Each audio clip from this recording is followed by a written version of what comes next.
में हमें मैक्स नाम के कंप्यूटर इंजीनियर को दिखाया जाता है जो थाईलैंड में कुछ काम करने के लिए आया है। अब उसका काम खत्म हो चुका है, इसीलिए जल्दी वो यहाँ से अपने देश अमेरिका निकल जाएगा। जब वो होटल के रिसेप्शन में जाता है तो उसे एक पार्सल दिया जाता है, जिस पार्सल में भेजने वाले का नाम पता कुछ नहीं होता। वो जब उस पार्सल को खोलता है तो उसके अंदर एक फोन होता है जो कि बहुत ही ज्यादा एडवांस है। ये वक्त होता है सन 2009 का, जब नए नए स्मार्टफोन इस दुनिया में फैल रहे थे, लेकिन ये फोन उनसे भी ज्यादा स्मार्ट और बहुत ज्यादा एडवांस होता है। अब मैक्स अपने देश जाने की तैयारी कर रहा होता है। अभी उस फोन पर एक मैसेज आता है जिसमें लिखा होता है कि अगले 2 दिनों के लिए होटल में 50% का डिस्काउंट शुरू होने वाला है। मैक्स रिसेप्शन पर कॉल करता है। उसे पता चलता है कि ये बात सच है, इसीलिए वो अपनी फ्लाइट कैंसिल करके 2 दिन और यहाँ पर रुकने का फैसला करता है। अगले दिन जब वो होटल के कमरे में बैठकर न्यूज देख रहा होता है तो उसे पता चलता है कि जिस फ्लाइट में वो जाने वाला था वो क्रैश हो गई, जिसमें एक भी पैसेंजर नहीं बचा। मैक्स को एहसास होता है कि फोन के मैसेज की वजह से उसकी जान बच गई।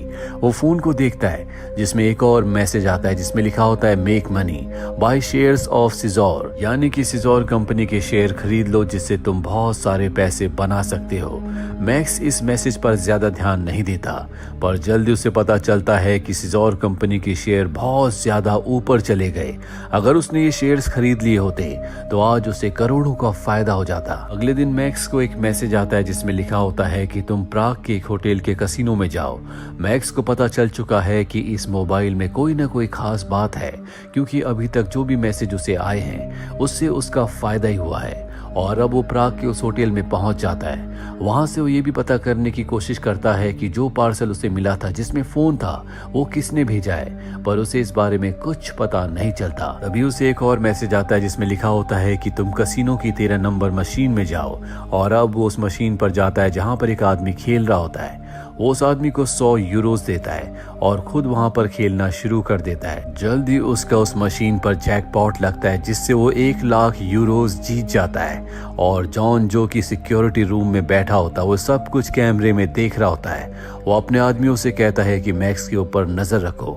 मैक्स को एक और मैसेज आता है जिसमें लिखा होता है कि टेबल नंबर 6 पर जाओ। और अब वो टेबल नंबर 6 पर जाकर खेलता है जहां पर वो बहुत सारे पैसे और जीत जाता है। जॉन सिक्योरिटी रूम से नोटिस करता है कि मैक्स पैसे लगाने से पहले अपने मोबाइल में कुछ देखता है, इसीलिए वो अपने आदमी से उसे कहलवाता है कि मोबाइल का यूज करना गेम के दौरान पूरी तरह से मना है। मैक्स इसके बाद बाहर आ जाता है और यूरी नाम के एक टैक्सी ड्राइवर को कॉल करता है जो प्राग में एक टैक्सी ड्राइवर है जिसकी टैक्सी में वो यहाँ पर आया था। दरअसल उसे टेक्नोलॉजी और गैजेट्स के बारे में बहुत नॉलेज है। मैक्स उस टैक्सी ड्राइवर से कहता है कि मुझे कोई ऐसा गैजेट चाहिए जिससे बिना मोबाइल देखे मैं मैसेज सुन सकूं। टैक्सी ड्राइवर कहता है कि थोड़ा सा टाइम लगेगा। और अब मैक्स अपने होटल में वापस आ जाता है जहां पर वो देखता है कि एक कपल लड़ रहा है। दरअसल इसमें जो लड़का होता है वो अपनी गर्लफ्रेंड कमीला को परेशान कर रहा होता है। मैक्स उस लड़के को समझाने की कोशिश करता है लेकिन वो गुस्से में मैक्स को एक पंच मारता है जिससे वो बेहोश हो जाता है। मैक्स के बेहोश होने के बाद कमीला और उसका बॉयफ्रेंड उसका फोन निकालते हैं और उसकी सिम कार्ड को स्कैन करते हैं, जिसके बाद लड़का वहां से चला जाता है। कुछ ही देर बाद मैक्स को होश आता है, उसके सामने कमीला होती है। मैक्स कमीला की तरफ अट्रैक्ट हो जाता है और उससे पूछता है क्या तुम मेरे साथ ड्रिंक करने चलोगी। कमीला कहती है कि हाँ पर आज नहीं। इसके बाद मैक्स टैक्सी ड्राइवर से मिलने के लिए जाता है जिसे उसने गैजेट लाने के लिए कहा था। वो मैक्स को एक वायरलेस गैजेट देता है जो उसके टेक्स्ट मैसेज को वॉइस मैसेज में कन्वर्ट करके उसे सुनाएगी। और अब मैक्स उस वायरलेस पीस को अपने कान में लगाकर एक बार फिर से कसिनो में जाता है जहां पर वो एक बार फिर से खेलना शुरू करता है। जो भी उसे मैसेज आता है वो उसे सुन सकता है और उस मैसेज के हिसाब से वो सारे के सारे पैसे एक गेम में लगा देता है जहां पर उसका जैकपॉट लगता है और इस जैकपॉट से वो 30 लाख यूरोज जीत जाता है। वहां पर सभी लोग उसके लिए तालियां बजाना शुरू कर देते हैं। और तभी जॉन जो कि कसिनो की सिक्योरिटी का ऑफिसर है वो मैक्स को पकड़ने के लिए उसकी तलाशी लेने के लिए अपने लोगों के साथ उसकी तरफ बढ़ता है। मैक्स अपनी जान बचाने के लिए यहाँ से भागता है और जैसे वो दरवाजे से बाहर निकलता है वहां पर FBI का एजेंट डेव उसे गिरा देता है और उसके हाथों में हथकड़ी पहना देता है। जॉन भी वहां पर आ जाता है जो FBI एजेंट डेव से कहता है कि मेरा आदमी है। दरअसल ये दोनों एक दूसरे को पहले से जानते हैं क्योंकि जॉन भी कभी FBI में था पर अब वो FBI में काम नहीं करता। डेव जॉन से कहता है कि मुझे इसकी जरूरत है। और वो मैक्स को अपने साथ ले जाता है, जहां पर वो उससे फोन के बारे में इन्वेस्टिगेशन करना शुरू कर देता है। यहाँ पर मैक्स उसे सब कुछ सच बता देता है कि किस तरह से उसे एक पार्सल आया था जिसमें फोन था। इसके अलावा उसे कुछ नहीं पता। डेव को उसकी बातों पर यकीन आ जाता है और अब यहाँ पर जॉन भी आ जाता है, जो जानना चाहता है कि मैक्स ने पैसे कैसे जीते। डेव बताता है कि बहुत सारे अमेरिकन अलग अलग जगहों पर इसी तरह से पैसे जीत रहे हैं। इन्हें उनके फोन पर मैसेजेस आते हैं जिससे वो पैसे जीतते हैं, लेकिन वो मैसेज कौन भेजता है आज तक किसी को कुछ पता नहीं चला। और सबसे हैरानी की बात यह है कि उन सभी की रहस्यमय तरीके से मौत हो जाती है। जॉन भी डेव का इस केस में साथ देने के लिए तैयार हो जाता है। साथ ही मैक्स तय करता है कि वो इनका साथ देगा।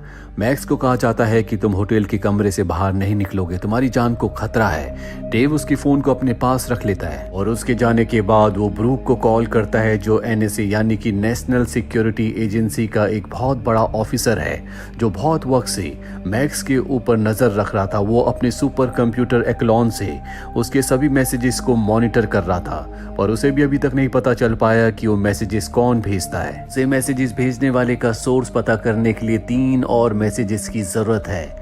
मैक्स अपने होटल में होता है, तभी कमीला का उसे कॉल आता है, जो उसे ड्रिंक के लिए बुलाती है। और जब ये दोनों ड्रिंक कर रहे होते हैं तभी वहां पर डेव और जॉन आ जाते हैं, जो मैक्स को एक बार फिर से अपने साथ कसिनो ले जाते हैं, क्योंकि वो चाहते हैं कि मैक्स को एक बार फिर से मैसेजेस आए। मैक्स को मैसेज आता है और उस मैसेज के हिसाब से वो अपने सारे पैसे एक नंबर पर लगा देता है, लेकिन इस बार वो हार जाता है। ये देखकर मैक्स हैरान होता है। तभी उसे दूसरा मैसेज आता है जिसमें लिखा होता है कि अगर तुमने एक बार फिर से अपने मोबाइल को स्विच ऑफ किया तो मैं तुम्हें मार दूंगा, और ऐसा पहले भी बहुत सारे लोगों के साथ हो चुका है। वहीं एनएसए के एजेंट ब्रूक को दिखाया जाता है, तो मैक्स के मोबाइल फोन के मैसेजेस को ट्रेस कर रहा होता है, और जब उसे सोर्स का पता चलता है तो पूरी तरह से हैरान हो जाता है। वो डेव को कॉल करता है और कहता है कि इस पूरे के पूरे मिशन को अभी यहीं पर बंद कर दो। डेव सुनकर हैरान होता है और ब्रूक से इसकी वजह पूछता है। ब्रूक कहता है कि शायद हमारे सुपर कंप्यूटर एक्लॉन को किसी ने हैक कर लिया है और उसी के जरिए वो सबको मैसेजेस भेज रहा है, इसीलिए तुम्हें इस मिशन को बंद करना होगा। और अब ब्रूक ये पता लगाने की कोशिश करता है कि उनके सुपर कंप्यूटर को किसने हैक किया है, पर पूरी इन्वेस्टिगेशन करने के बाद उसे पता चलता है कि ये किसी के हैक करने की वजह से नहीं हुआ, बल्कि सुपर कंप्यूटर एक्लॉन खुद इन मैसेजेस को भेज रहा है। वहीं मैक्स को दिखाया जाता है, जो कमीला के साथ अपने घर होता है। ये दोनों अब एक दूसरे से प्यार करते हैं, इसीलिए एक दूसरे के बहुत करीब आ जाते हैं। अगली सुबह कमीला को मैसेज आता है कि आज मैक्स को घर से किसी भी कीमत पर बाहर मत निकलने देना। वही मैक्स की मोबाइल, जो कि अब FBI के पास है, उस पर मैसेज के साथ एक एड्रेस आता है जिसमें लिखा होता है कि सुबह 10 बजे वहां पर आना। और अब डेव और जॉन तय करते हैं कि वहां पर वो एक एजेंट को भेजेंगे, और जब एजेंट को उस जगह पर भेजा जाता है तो लाइट्स अपने आप ही बदलना शुरू हो जाती है, जिस वजह से एक एक्सीडेंट होता है जिसमें उस एजेंट की मृत्यु हो जाती है। अगर यहाँ पर मैक्स आता तो इस एजेंट की जगह उसकी मौत हो जाती, पर मैक्स की जिंदगी बच चुकी है। मैक्स कमीला के साथ होता है, जहां पर वो इंटरनेट पर न्यूज़पेपर के वो आर्टिकल्स पढ़ता है जो कि एक्लॉन सुपर कंप्यूटर के बारे में होते हैं। एक्लॉन की मदद से अमेरिका सरकार किसी की मोबाइल पर, उसके मैसेजेस पर, उसकी हर एक एक्टिविटी पर नजर रख सकती है। साथ ही इस दुनिया में हर वो चीज जो कि कंप्यूटर से यानी कि इंटरनेट से चलती है उनके कंट्रोल में होगी, पर अब तक इसे अपग्रेड नहीं किया गया है। हालांकि ब्रूक ने इसकी कोशिश की थी, पर कांग्रेस ने उसके बिल को पास नहीं किया। कमीला मैक्स का ध्यान डाइवर्ट करने के लिए इधर उधर की बातें करना शुरू कर देती। तभी वो सामने वाली बिल्डिंग में देखती है जहां पर एक स्नाइपर होता है, जो कि मैक्स को मारने के लिए गोली चला देता है, पर इससे पहले कि मैक्स को गोली लगती कमीला उसे बचा लेती है। यहाँ पर 2 और एजेंट होते हैं जो कि उसे मारने के लिए सीढ़ियों से ऊपर आ रहे होते हैं। कमीला मैक्स को एक जगह छुपने के लिए कहती है और उन दोनों में से एक एजेंट को मार देती है, और दूसरा एजेंट कमीला के ऊपर हमला कर देता है, लेकिन मैक्स उसकी मदद करता है, जिस वजह से उसे भी मार दिया जाता है। दरअसल इन दोनों को यहाँ पर ब्रूक ने भेजा है, जो कि एनएसए का बहुत बड़ा एजेंट है, और उसे पता चल चुका है कि एक्लॉन के बारे में मैक्स को बहुत कुछ पता चल चुका है, इसीलिए वो उसे मारना चाहता है। जॉन भी यहाँ पर आ जाता है और अब मैक्स को पता चल जाता है कि कमीला जॉन के लिए ही काम करती है। जॉन इन दोनों को अपने साथ ले जाता और बताता है ना तो हम एनएसए पर और ना ही FBI पर विश्वास कर सकते हैं। मैक्स कहता है कि मैं एक ऐसे टैक्सी ड्राइवर को जानता हूं जो हमारी इसमें मदद कर सकता है और उससे मिलने के लिए सब के सब मॉस्को पहुंच जाते हैं। यहाँ पर पहले टैक्सी ड्राइवर यूरी इनकी मदद करने से मना कर देता है। वो कहता है कि मेरे पास इतनी नॉलेज नहीं है, पर जल्दी वो मान जाता है। वो कहता है कि मुझे 3 घंटे का वक्त चाहिए। 3 घंटे के लिए मैक्स और जॉन बाहर आ जाते हैं। जॉन बताता है कि मैं इस एआई प्रोग्राम के बारे में जानता था, मैं इसके खिलाफ था और जब सरकार ने मेरी बात नहीं सुनी तो मैंने एफबीआई छोड़ दी। ये वापस टैक्सी ड्राइवर के पास आते हैं। टैक्सी ड्राइवर बताता है कि फोन में मैसेज कोई इंसान नहीं भेज रहा बल्कि खुद एक्लॉन सुपर कंप्यूटर भेज रहा है और धीरे धीरे पूरी दुनिया के कंप्यूटर्स में फैल जाएगा, जिसके बाद हर एक चीज पर एक्लॉन का पूरी तरह से कंट्रोल होगा। टैक्सी ड्राइवर ये भी बताता है कि तुम जिस प्लेन में जाने वाले थे उसमें कुछ टेक्निकल खराबी थी जो कि एक्लॉन कंप्यूटर को पता चल गई, इसीलिए उसने तुम्हें उसमें नहीं जाने दिया। साथ ही जो शेयर्स बढ़े इसके बारे में एक्लॉन कंप्यूटर को उस कंपनी के ओनर के मैसेजेस से पता चला, इसीलिए उसने तुम्हें उन शेयर्स को खरीदने के लिए कहा। साथ ही कसिनो में जितनी भी गेम्स होती है वो सब की सब इंटरनेट से कनेक्टेड होती है, इसीलिए एक्लॉन कंप्यूटर को पहले से पता होता है कि कब और कैसे जैकपॉट आएगा। अब यहाँ पर एफबीआई के एजेंट आ जाते हैं क्योंकि ब्रूक को पता चल चुका होता है कि सब के सब मॉस्को में है। इससे पहले कि एफबीआई के एजेंट जिसमें डेव भी होता है इन्हें पकड़ पाते, ये सब के सब पीछे से भाग जाते हैं, लेकिन सामने एक रेलवे ट्रैक आ जाता है जहाँ पर इनकी गाड़ी रुक जाती है। जॉन के पास गन होती है, वो डेव को गन पॉइंट पर ले लेता है। डेव कहता है कि एक्लॉन कंप्यूटर सिर्फ और सिर्फ मैक्स से बात करना चाहता है और वो मैक्स को उसका फोन वापस कर देता है और उन्हें यकीन दिलाता है कि वो भी उन्हीं के साथ है क्योंकि उसे भी एक्लॉन कंप्यूटर ने जान से मारने की धमकी दी होती है और अब खुद वो चाहता है कि एक्लॉन कंप्यूटर को शट डाउन कर दिया जाए। फोन पर मैक्स के लिए एक मैसेज आता है जिस पर एक एड्रेस होता है। मैक्स जब उस एड्रेस को पढ़ता है तो वो उस जगह का एड्रेस होता है जहां पर उसने पहली बार सिक्योरिटी इंजीनियर के तौर पर काम किया था। ये तीनों के तीनों उस जगह पहुंच जाते हैं। यहाँ पर एक सुपर कंप्यूटर होता है जिसे कई साल पहले मैक्स ने भी इंस्टॉल करने में मदद की थी।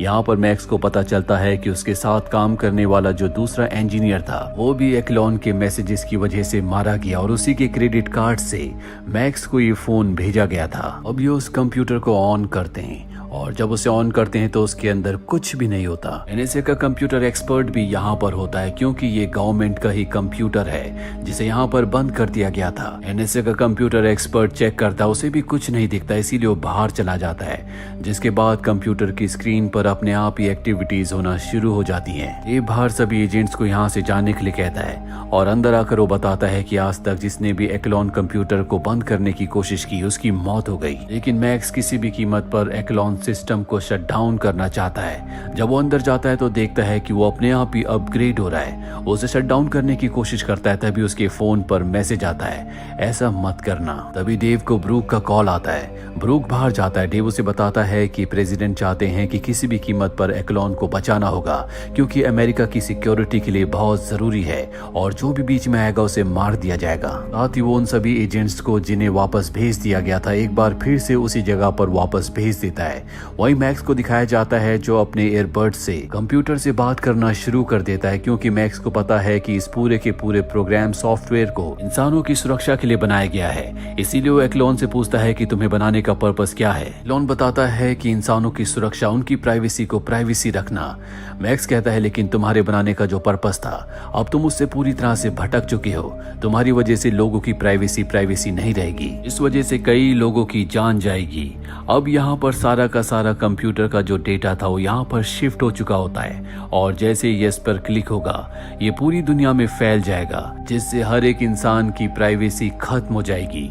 पर अब एक्लॉन कंप्यूटर को सॉफ्टवेयर को ये बात समझ में आ चुकी होती है, वो दुनिया की सुरक्षा नहीं करेगा बल्कि बहुत सारे लोग उसका मिसयूज करेंगे, यानी कि वो खुद दुनिया के लिए, यूएस के लिए एक खतरा है। इसीलिए एक्लॉन सिस्टम सॉफ्टवेयर खुद को डाउन कर देता है जिस वजह से पूरा का पूरा सिस्टम सर्वर, पूरा सॉफ्टवेयर हमेशा के लिए बंद हो जाता है। यहाँ पर ब्रूक के एजेंट्स आते हैं जो इन्हें पकड़ लेते हैं। वहीं ब्रूक को दिखाया जाता है जो प्रेसिडेंट के सामने होता है और कहता है कि जल्दी हम कंप्यूटर की सारी चीजों को फिक्स करके एक बार फिर से स्टार्ट कर देंगे। वहीं मैक्स जिसे जेल में बंद कर दिया गया था, कमीला उसकी बेल करवा देती है क्योंकि जो भी चार्जेस उसके ऊपर लगे होते हैं गवर्नमेंट किसी भी तरह से उसे पब्लिक के सामने नहीं लाना चाहती थी, इसीलिए उसके खिलाफ कुछ भी साबित नहीं हो पाता।